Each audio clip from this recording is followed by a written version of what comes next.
right into the game. This is Captain Mason and Bobby Frizz. Yeah, Bobby Frizz is, I believe, first on the Kansas City/Lawrence PR.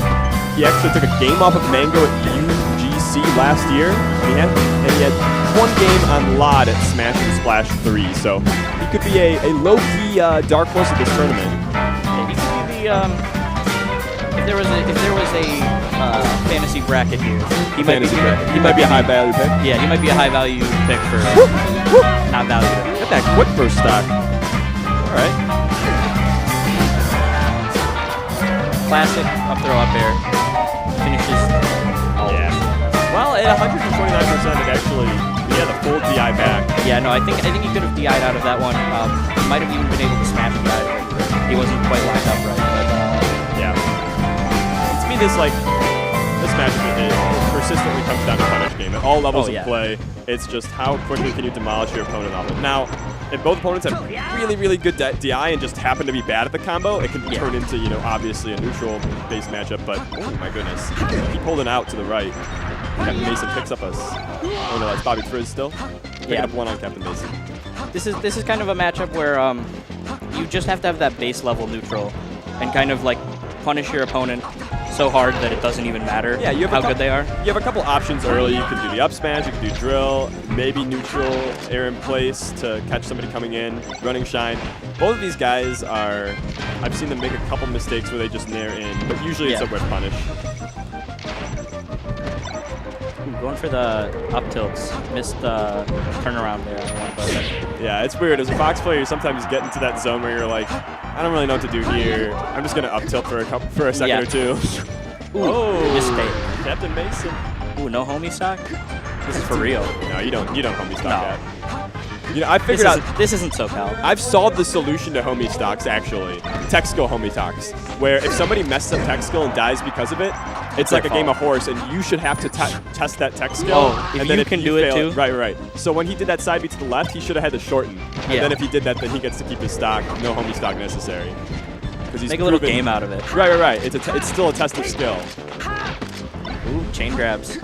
Chain grabs from Mr. Mason. That was almost a quick shine spike to even this up again. But yeah, just kind of made the read wrong on the Firefox.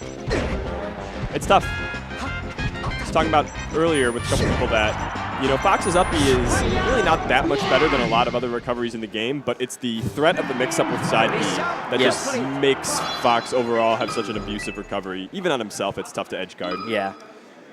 The hitbox is a little oppressive sometimes too. You can really go for the angle next to the one they thought and just get a kill off of it. Yeah, it's still good. Yeah, usually when I make any kind of point that's lightly diminishing Fox or recontextualizing it, you're not saying Fox is bad. No, never. It's just Fox is never bad.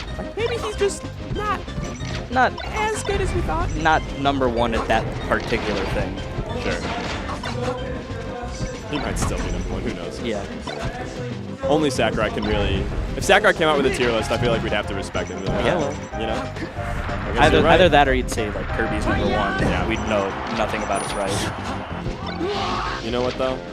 I think we'd have to make it happen. We'd have to put the research into Kirby. We'd have to figure out how to make it work. We'd have to make it true. Yeah. All right, Bobby Frizz, similar to the first game where it's kind of an elongated neutral in the first stock to just a quick finish off the side. Looks like that's what he's going for again. Yeah. Captain Mason just struggling. Yeah, lots of trying to circle around each other with these platforms. They're trying to hop down and shield drop or slide off a lot. These guys are rollers. Oh, yeah. I see Captain Mason rolling in from the ledge over and over. Bobby Frizz rolling in and out. Going for that mid-level short. Yeah. Ooh, catches that. That actually might have been an SD if that had gone through the full Phantasm. The weight, the stare down, and Captain Mason sent to his death. All right, Bobby Frizz looking good with the clean stock lead. Oh yeah, that full stock lead. He's not, I don't think he's. I don't think he wants to let this get to a game 3. No, and I think at this point it's just like there's a point in pools where you see the better player just winning in such a dominant fashion that it's functionally just a level 11 CPU or level 9 CPU or whatever, level 10. I don't know where I'd put Captain Mason. Maybe level 11.